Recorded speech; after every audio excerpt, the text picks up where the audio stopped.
Well, this is Thessanoliki in Greece. I have a confession. I'm not proud of this. I think it's embarrassing.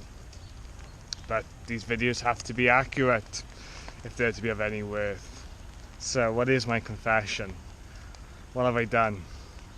Well, when I woke up this morning and I drew the curtain, I saw that it was raining. I thought, I don't want to cycle in this. I don't want no part of that. And so, that is my confession. I didn't want to cycle today. However, I wasn't even allowed to be a wimp. I probably would have cancelled today. I would have done it tomorrow, but tomorrow's also raining. And so I have no choice. Oh, but you know what?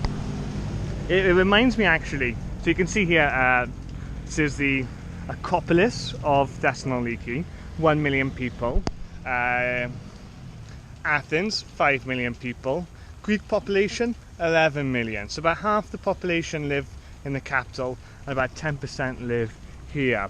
It also means the rural areas, nobody really lives. Like ghost villages, depopulation, all that. Anyway, what I was saying was this. It kind of reminds me of well, it's not so cold, but a cold, wet February morning in Wales. And we'd have to go and play PE, football or rugby. And you always see some of the boys hanging back, not wanting to go out, trying to spend as many minutes as they possibly could in the changing rooms. And then actually when he got out onto the rugby pitch and he started like hitting people and passing and getting muddy, it was actually great fun. So I try and draw inspiration from that.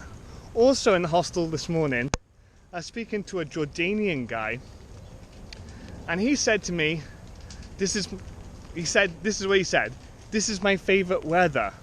And I looked up and I looked him dead in the eye, and I actually saw he was being serious. So we had a good laugh about that. This isn't my favourite weather. Anyway, I came up here.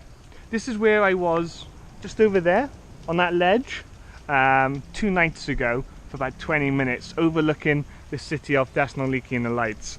And you might see down there, there's a hole in the fence.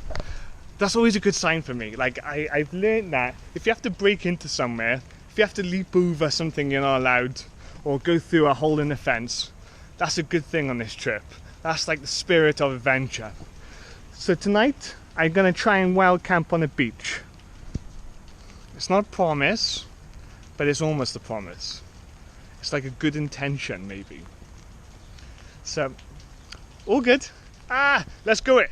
Let's go do this. Woo, woo.